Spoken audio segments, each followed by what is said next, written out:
Hey guys, this is going to be a longer rant, so I think it's this whole video will just be a rant, and then I'll make another video where I'm going to actually divert from playing or showing the SPC games to I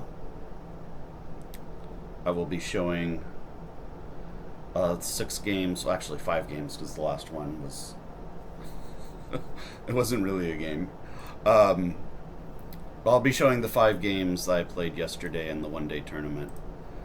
Let's just get this part over with. Let's see. I won 3 games and lost 3 games, and since I was the top seed, that means my rating's going to go down. And I just want to see how far it went down. Uh, doesn't look like he has. Actually, I think 48 is what it used to be. So it's going to drop. Yeah, it's going to drop down lower than 48, which is fine. Like 16, I don't. 1648 isn't really that high of a rating. I don't understand how all these people in my division were rated lower than that. I think a lot of these people, like Theo, especially, definitely rated higher than 1648. Anyway, give me a moment. I want to share some past experiences with you guys. I think before I share the stories, um, the point I want to get across is that it's okay to be passionate about Scrabble. There's maybe one story I won't share because it involves Jeff Tongue and it involves me, and it was just kind of embarrassing. It was even more embarrassing for me than it would be for him, and we're not necessarily friends, so maybe I won't share that story. Uh, but the point I want to make is it's okay to be passionate about your hobby.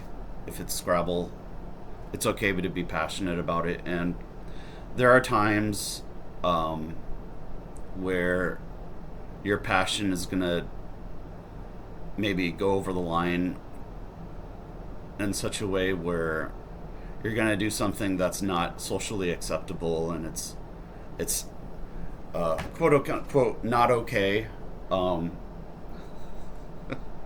I'll just say one thing. Like in the instance with Jeff Tongue, I think I played the word Stotanov, and I was a young guy. I played the word Stotanov. It was a word I had recently learned somehow, and he challenged it, and I made fun of him for challenging it. And yeah, it's a dick thing to do. I shouldn't have done it. And he was just like, "This is not okay. This is not okay." And he got really upset at me, and rightfully so. It was a really big dick thing for me to do. Um, and I never really properly apologized to him, but I think part of it was he was so overbearing in the moment that. And he asked a follow up question, and all I did was answer truthfully. Like, he asked, like, "Did you expect me to know that word?" And I was like, "Yes, I did." Anyway, the point is, I get so passionate about this game where sometimes I'll get really upset at myself because I make it like some stupid mistake.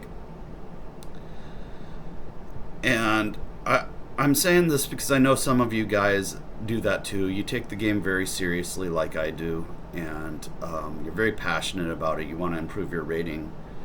And then when things don't work out, and especially if you flame out in some embarrassing and terrible fashion, like I did at least twice in this one-day tournament, um, it can be really embarrassing, and it can be really discouraging, and it can make you feel like you just want to give up your hobby. Um,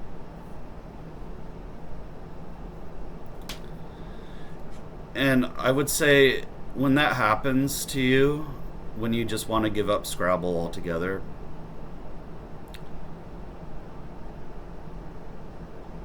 what you need is not to give up Scrabble altogether, but what you need is to maybe tone it down as far as your own expectations.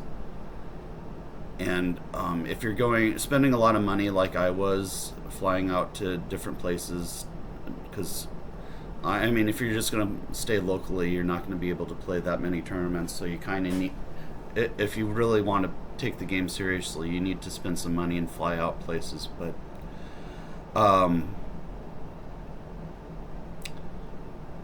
in those moments where you just want to give up playing altogether,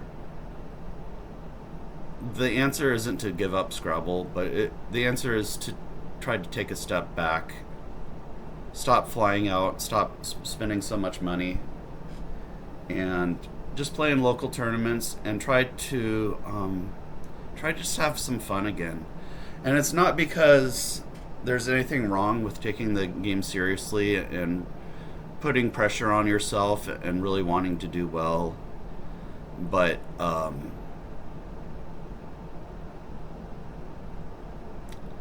give me a second. I actually lost my train of thought there, but I do want to get to the story that I was going to share with you guys. So I won't tell this person's name because this story is going to make this person look bad, and that's actually not even really my intention. But and I think he's long past playing Scrabble. I don't think he's coming back to play Scrabble, so it makes me feel a little bit better about sharing this story. There was once a person in this area where I live in where he was very passionate about the game, but at the same time he had really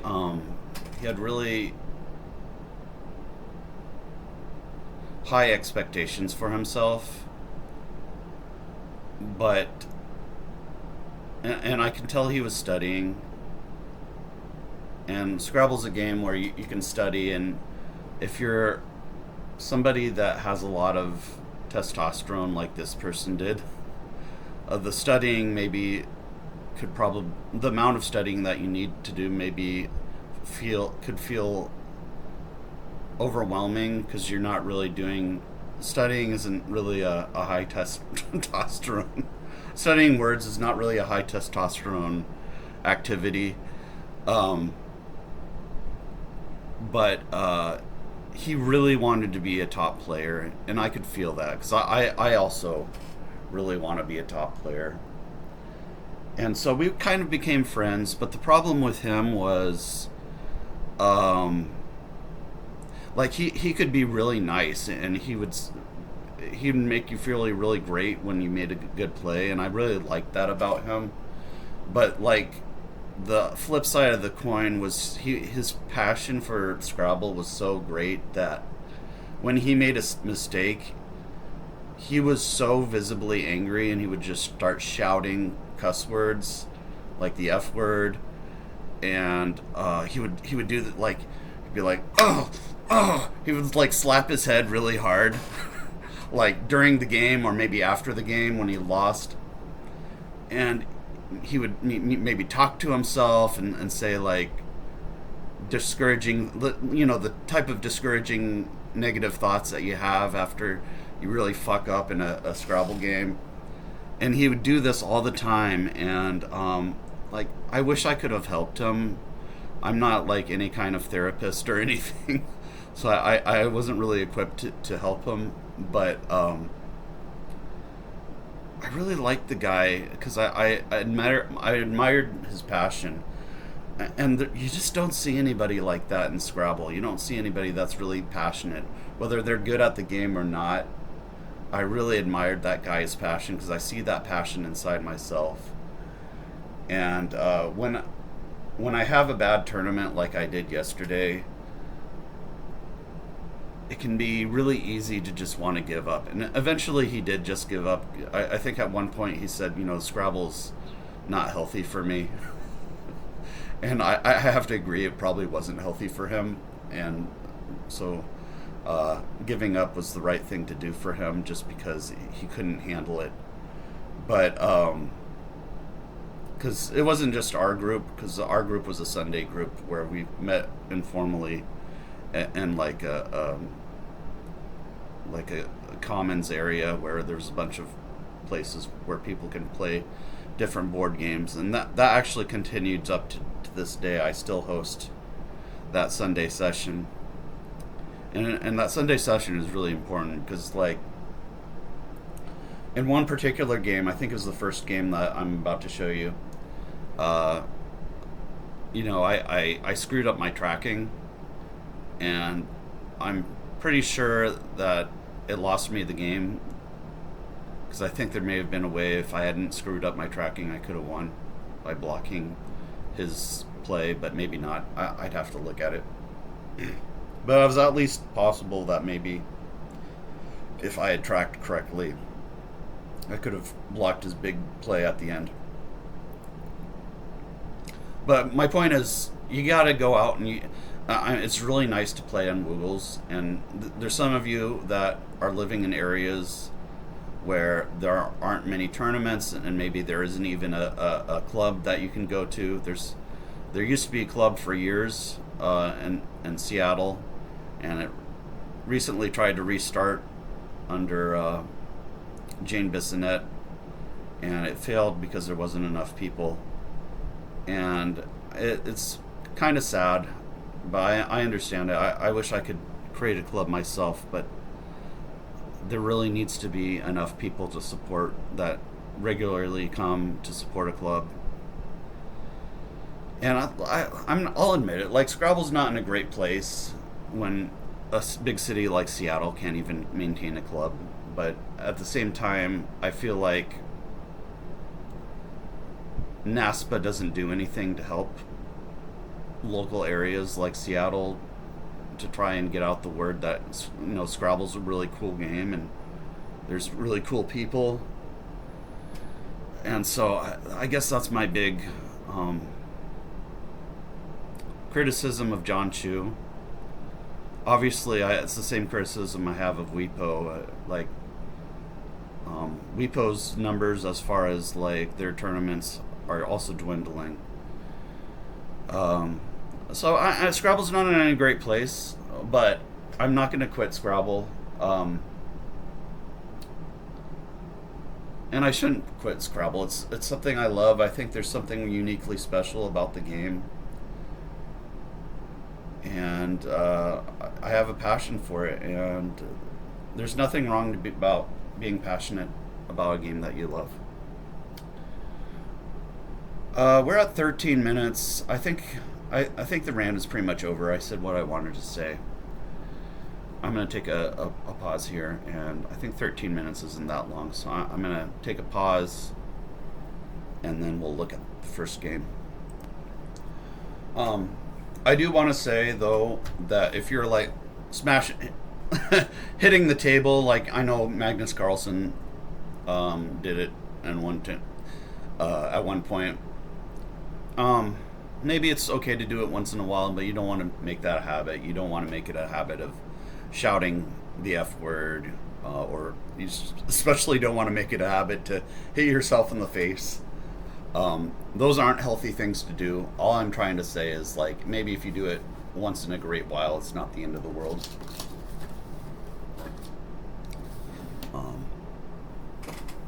Yeah.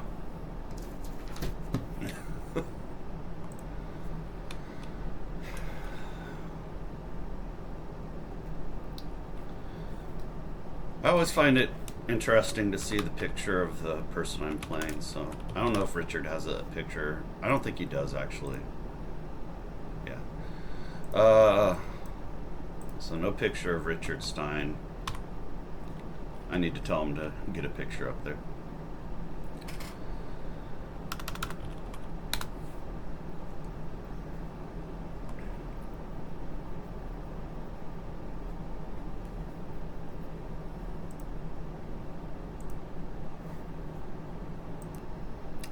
Oh, one thing I wanted to mention was if you have there may be people who watch my channel that are like, yeah, I want to do this. I want to annotate my own games, and I want to do it on YouTube, and I want to show everyone my games.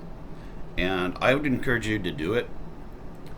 I would say if you do it, don't feel pressure that you have to have everything perfect in your setup. Like I don't have, high resolution camera or like a background or anything like that. You don't have to have all that stuff to be a Scrabble YouTuber. Maybe if you really make it as far as getting a lot of views and subscribers on your Scrabble channel, you can always invest in those things later. But starting out, you don't need to have invest in a bunch of expensive stuff. You can just do it like I do it. And yeah, I would encourage you to do it. The other thing I would say is when you have a bad tournament, it's almost even better content than if you have a really good tournament and you're just showing off all the games that you won. Because I find when you have a bad tournament and you maybe you really screw up, those can be really good learning experiences, not for yourself but also for the people that are watching. So don't shy away from embarrassing yourself and showing your bad losses and your bad mistakes. I know I watched all the streamed NWL games from World Cup and SPC. SPC was really nice because World Cup, I only was able to see half the games because half of it was CSW, and I still to this day I still sometimes when I really need a fix I'll watch a CSW game, but that actually happens quite often where I really need a fix. But the games I'm really interested in watching are the NWL games, and I got to watch all 31 or however many it was NWL games and the SPC. And there were some times where a player would make a really bad mistake. I'd be like, ooh, that's embarrassing for that player. And so, yeah, I guess maybe that's why I asked why there wasn't like more like macho men and Scrabble in one of the Scrabble streams, and somebody said like it's because playing Scrabble is so humbling. And maybe there's some truth to that. But like back in the day, you would have Scrabble players that would try to intimidate their opponents by like saying things like, well, I know all the words and I never play phonies. You would hear that. Like the older the older Scrabble players watching this YouTube channel can probably confirm that people used to say those type of things. They don't say those things anymore. And I almost miss that. I guess I don't really miss it because it's kind of toxic masculinity saying those type of things, but I don't know. I'm not sure if I'm able to get across the point I'm trying to get across because it's kind of hard to explain. Let's take a look at this game.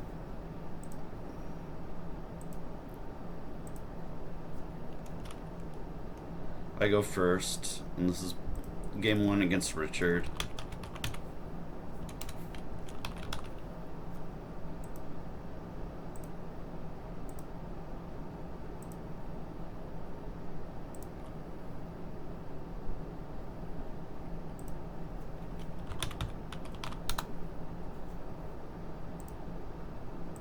Okay, I didn't see this play of Tiad.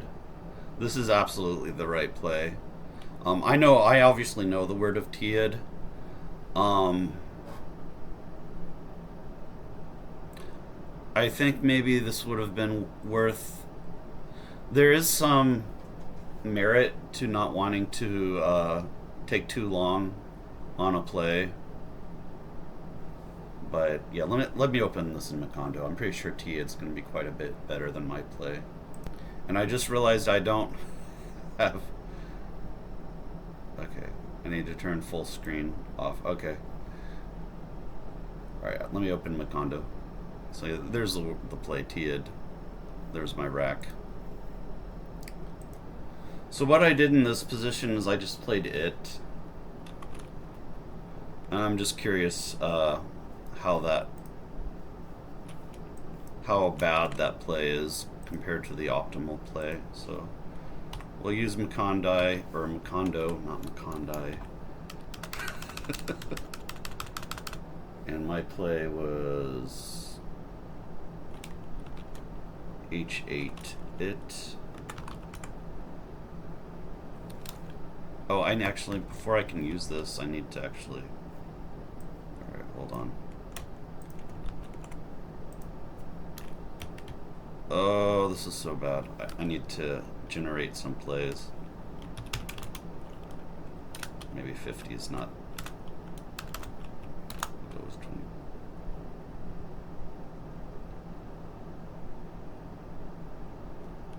Okay, what?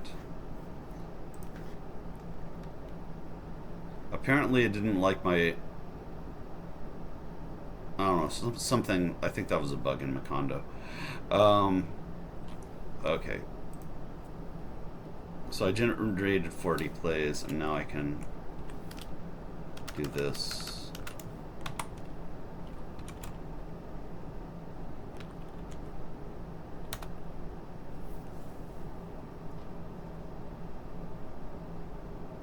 Okay, so I finished. My play of it actually sims quite well.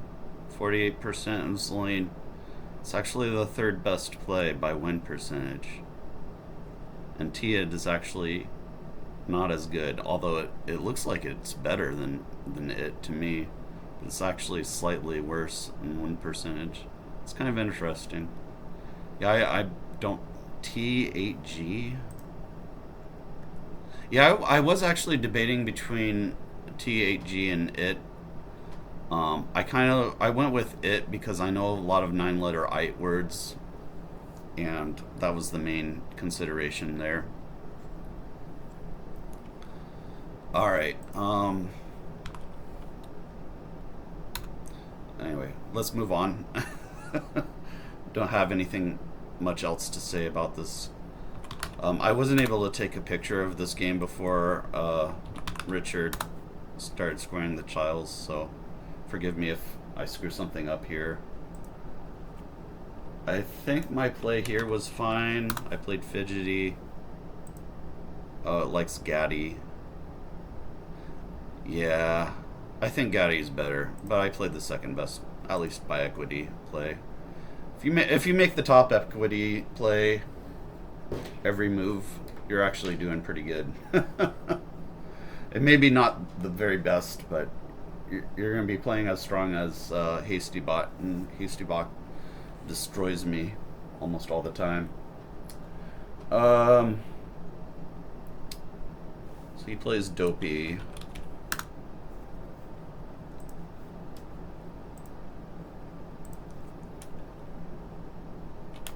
Drew the blank.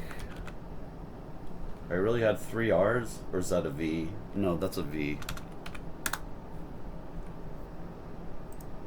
So I missed this play. Yeah, this play is definitely what I want to do. The R and the V have excellent synergy together. And so leaving RV blank is exactly what I want to do. I just didn't see this play. And I know the word, but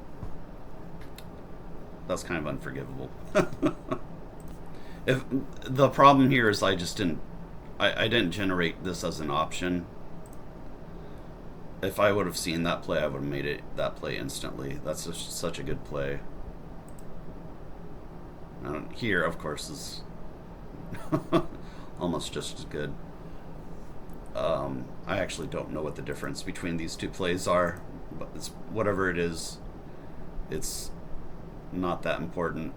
Maybe I think this one's what I would have done if I had seen both, because I want to keep the D at the bingo lane from H1 to O1 open, because I have the blank and he's likely, I'm a lot more likely to hit that spot than he is. Yeah, getting the blank as early as I did, I really should have won this game. And I kind of just screwed this up. I played Rake here. I actually did consider Trek. I went with Rake. And the reason I went with Rake was, I mean, this was also a bad play because I wasn't really sure of all the front hooks to Rake. I know there's a D front hook, and maybe it's a bad play because I don't have a D on my rack, and he could just bingo there if he has a D of his own. I made a lot of bad plays. I'm just looking up what the front hooks to Rake are. So obviously there's the B, and then I guess the tricky one is the C. What is a crake? It's a bird. Okay.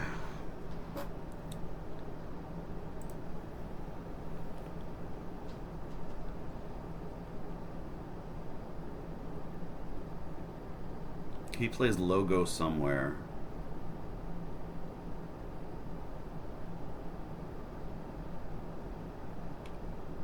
For 24. Oh, okay.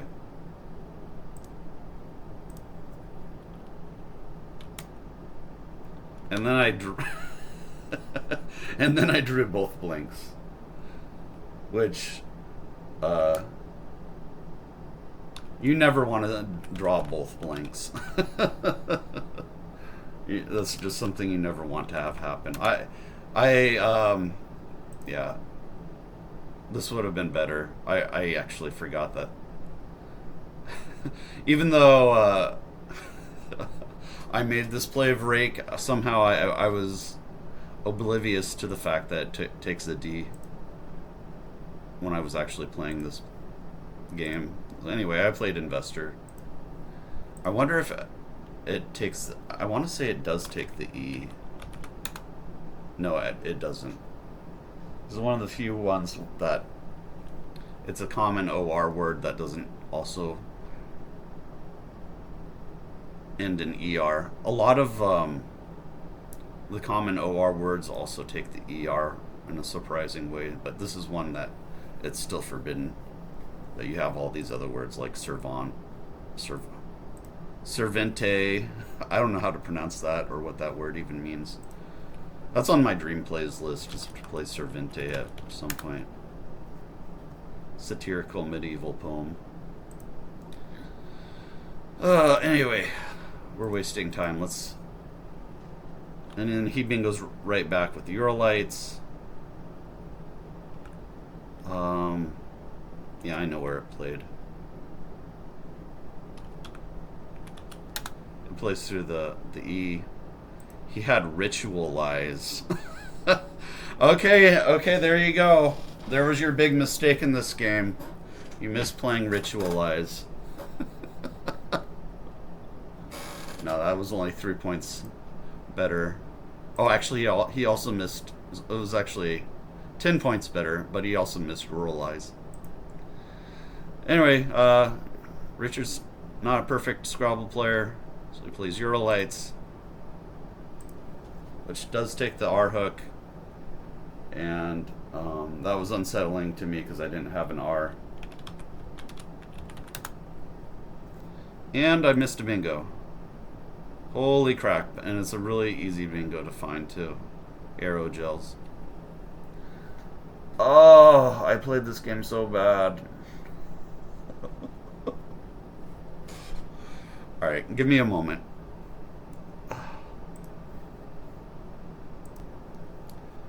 I know this is gonna sound lame, and I didn't even want to mention it, but I'm playing this game so badly. I feel like I really need to make an excuse. Um, the day before, I had stayed up a little bit late. I stayed up till 11 p.m., which is for me is late because I need a lot of sleep. And so I didn't get a full 8 hours the night before, and so I was a little bit tired. It wasn't like too terrible. I got maybe 6 or 7 hours, so I was a little bit tired. But also, I don't think it was that hot in the room in the first game. But as like the tournament went on, the playing room just kept getting hotter and hotter until like the sixth game, it was just ridiculous. And the room didn't have any air conditioning, and like I sympathize with the director, because like it's hard to find like spaces that are reasonable in the Seattle area, and so he must have found a really good deal where he could get a nice big playing room with a lot of space for cheap. And I appreciate that uh, Chris Seaholm was able to find that. But wow, it was rough. But this was a word I totally should have found. If I wanted to be as good as I want to be, I need to be finding these plays consistently. And this was a terrible miss. What did I play here? I played Jailer. I think I probably what happened here was I stopped looking for bingos too soon, because I saw goalies with two E's, and I was like, that's not how you spell goalies. And then I'm not sure how long I spent looking for bingos through that R, but obviously it wasn't long enough. Sometimes when I play on Woogles, I'm much better at this, but when I'm playing over the board under the pressure of knowing that my rating's on the line, I have more difficult to actually spend my time.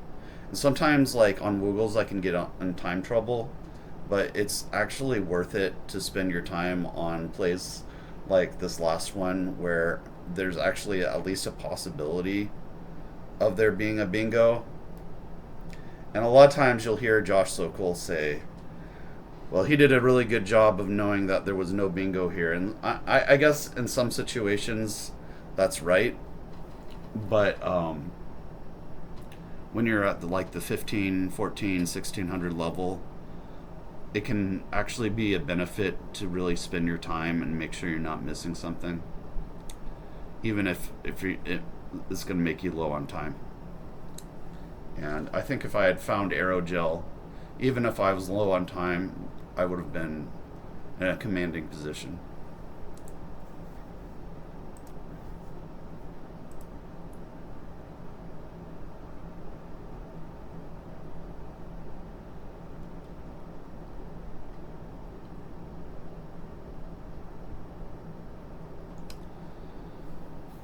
Yeah, so I played Jailer. I think that's how you pronounce it. He plays Owen.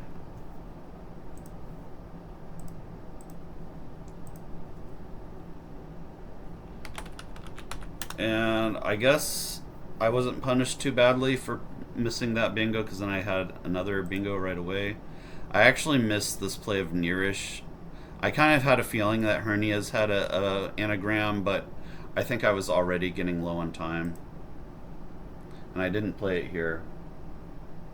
I played it for 65. Oh, I didn't see the spot. Oh, I should have seen the spot. Oh, fuck my life. Okay. Oh, I kind of knew that there was like a better spot for Hernias, and I think maybe I was just tired. I don't know. This is another thing that's like unforgivable. Like, I should have seen that. Vanisher's kind of fun. Therians. For some reason, I didn't even know that was a word. Therian. What is that? Subclass of mammals. Okay. But yeah, there's so many better plays, including another placement of Hernias. That's just terrible.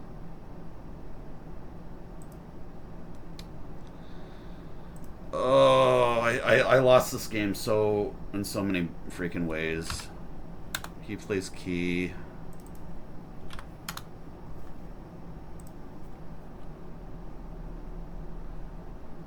Like, I had no business losing this game. I totally should have won this game.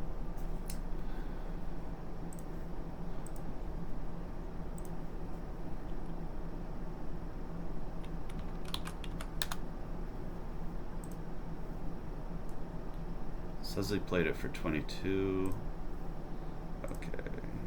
I'm sure he did have another eye after playing key there.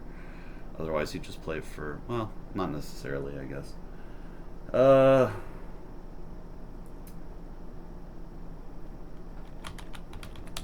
Let's get through the rest of this game. Yeah, I like this word. I saw Neif, but whenever I have a really tough time with this Neif word, where every time like I see it, I don't know if it's Neif or if it's. I wrote down Naif. I don't know if it's Naif or if it's Neif, and of course the correct way is Neif, and I can't ever get it straight in my head. I don't know, like, if there's a good way to remember this,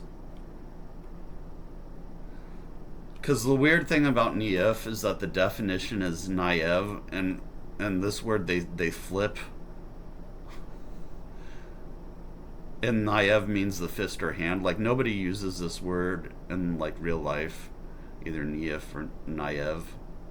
And I knew that naive was spelled this way, and in my head I thought it needed to be spelled the same way. So I thought it was actually the other way, i.e., and that's why I didn't play Neif here. So yeah, Neif, I knew it was the play, but I just couldn't pull the trigger on it, because when you're under so much pressure of playing in a tournament, you can make mistakes like this of not knowing. And Scrabble's a really mentally taxing game, so you have to forgive yourself for these type of mistakes. But yeah, this is yet another terrible mistake. I played EF somewhere, setting up a hook for my S, which ended up being its own problem. Because I had the case S. No, yeah, I had this case S, so. And there's no more blanks, so I felt like this was a clever way to set up a third bingo spot that only I could hit. Let's see. I don't know if, like, Richard realized that that was what I was doing. Richard, if you're watching, you can put your comment below whether you realized that or not. He plays Mama for 28.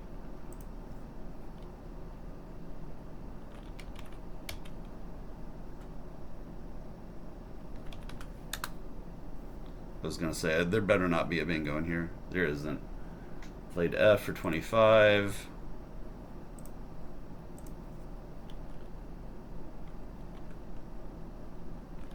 He plays Renew. 23. Just out of curiosity, what is this? Alright,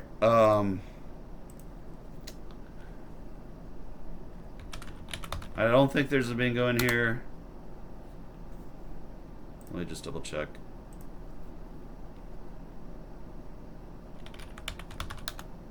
Oh yeah, I actually did see Dasheen. This is one of those cases where I found the bingo but it didn't play anywhere. That always feels terrible when you find the bingo on your rack but it doesn't play. I just want to make sure there's nothing in there. Okay, there's not. Alright, so don't have a bingo. I played Dan for 10. Where's Dan play for 10? Oh, I think I was getting low on time.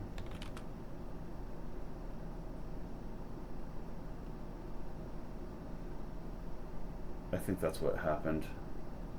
No, I didn't play it for 17 because I wanted to keep the spot open. Where did I play Dan? Oh, I think I played it here. No, that wasn't there either. I played it down here, which is really weird.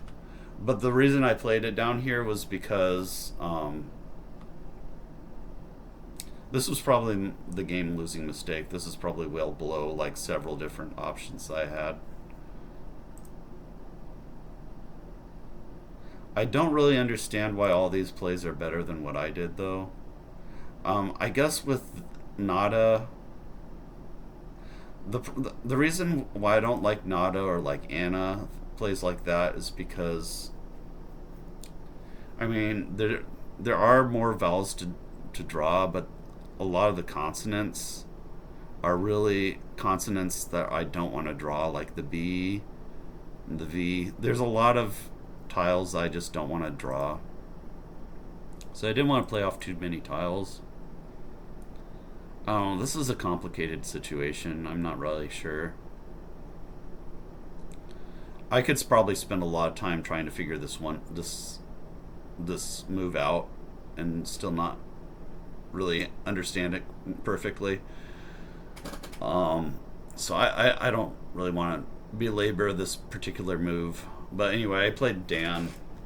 I'm sure it's a terrible play because he hits me back with Orbited. But there's a lot of bad tiles.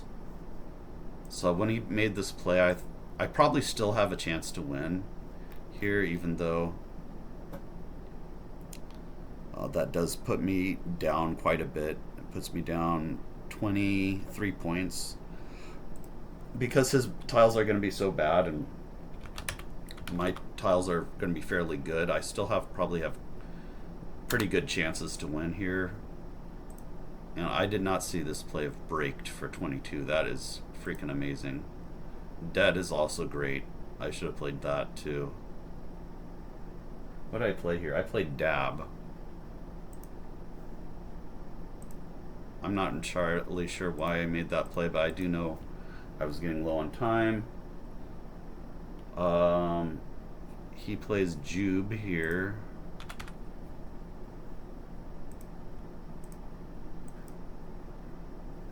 Alright, hold on.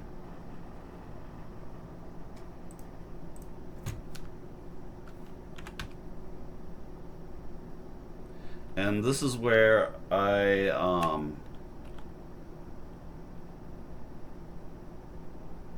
really screwed up.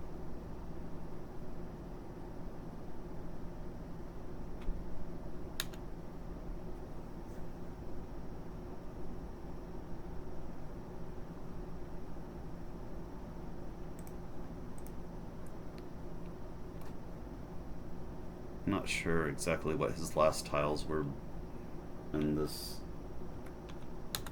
Maybe it was something like this. So he plays Jube.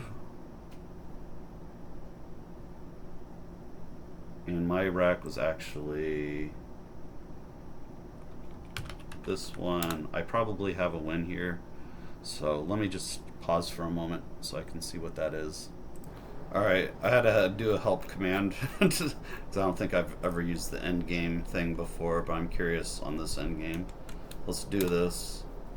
See, have Mikondo solve this end game and see what the best. I'm just curious what the winning plays were. So I don't know what all this stuff means. I don't understand why it keeps spamming out Naval and Asini. It's like it's spitting out the same moves over and over again. I don't understand this. Apparently it likes K7 Stein.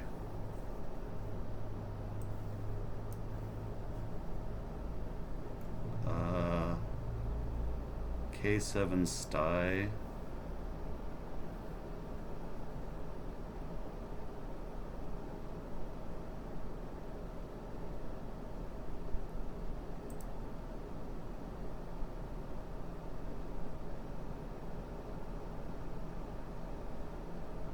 Logot isn't a word.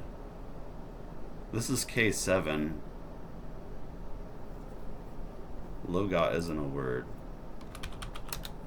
So...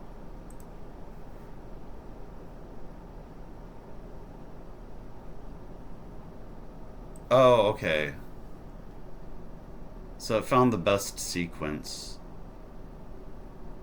So I should have played naval. So F9, I need to start with F9 naval.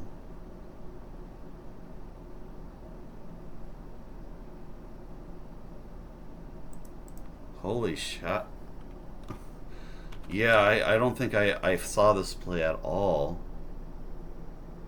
Oh, for freak's sake. Okay, yeah, naval. Yeah, I just needed to see naval. That was all it is. What happened was I was very low on time and I didn't see it. What did I play here? I played Nervy because I was trying to think on his time, and rather than try to look for a better play after he played Jube. And I was also in distress because I didn't know what letters he had on his rack because I had mistracked. I decided I just played Nervy because I still had like maybe a minute 30 left on my clock, so I should have at least looked a little bit longer and maybe I would have found naval. But I was starting to panic because I was so low on time. Yeah, so the best end game sequence is I play naval, he plays Asini, and then I play Stein. And then I win probably, right? Yeah, and then I win. Okay. But yeah, that's what it looks like when you use endgame with Macondo. I'm not very fancy with using Macondo, but maybe I'll get there someday. I'm still learning how to use it is what I'm trying to say. So yeah, I played Nervy. No, he did not play Asini. He played... It's probably what he was supposed to play. After he played Nervy, he plays Act.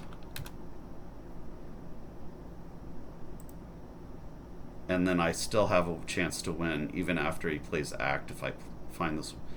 I don't even think I knew this word testa. I mean, it's a 5-letter word, but... And maybe I'm supposed to know all the 5s, but I really don't. I've never really studied the 5s extensively. I'm just trying to see if I've seen this word ever.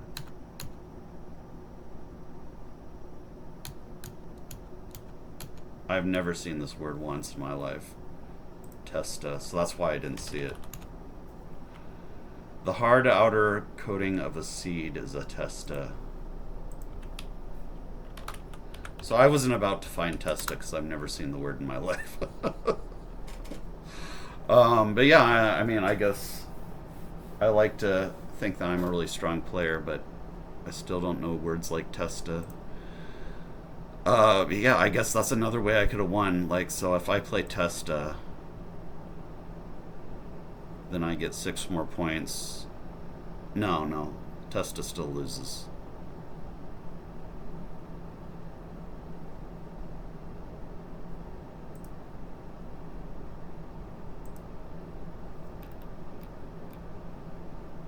Testa still loses actually pretty badly. It loses by 7. Alright, let's back up and show you guys what I actually played. I played Taz for 15. And I lose by 10. And whenever I play Dan or Richard, I know I don't need to recount because both Dan and Richard, like, if I make a mistake on my counting, they'll always correct me, both of them. So I don't need to worry about recounting when I play Dan or Richard because they're always going to be right on. So I don't need to worry about scoring mistakes against those two. That's the video, guys. I don't know if these are entertaining to you guys or not. I found it entertaining to at least see all the mistakes I made. Big takeaway, if there is any, still gotta keep learning the words, get more solid on my word knowledge. A lot of these mistakes, like missing aerogel, you gotta keep reviewing the words. It's not enough to make flashcards like these. You gotta keep reviewing them over and over again, and it's a lot of work. Like, you could make it a full-time job easily if you, for some reason, you didn't need to work a full-time job. Obviously I do, but if for some reason I didn't and I wanted to make Scrabble my full-time gig, I could easily do that, just because there's so much there's so many things that you have to do to prepare for a tournament like this, and it can easily take up hours and hours and hours of your life. That's all I got for you guys. Yeah, put any comments. Only thing I ask is, if you want to make a comment, try not to say nasty things. Like, try not to say things that are gonna just be insults or things of that nature. All right, take care. See you in the next video.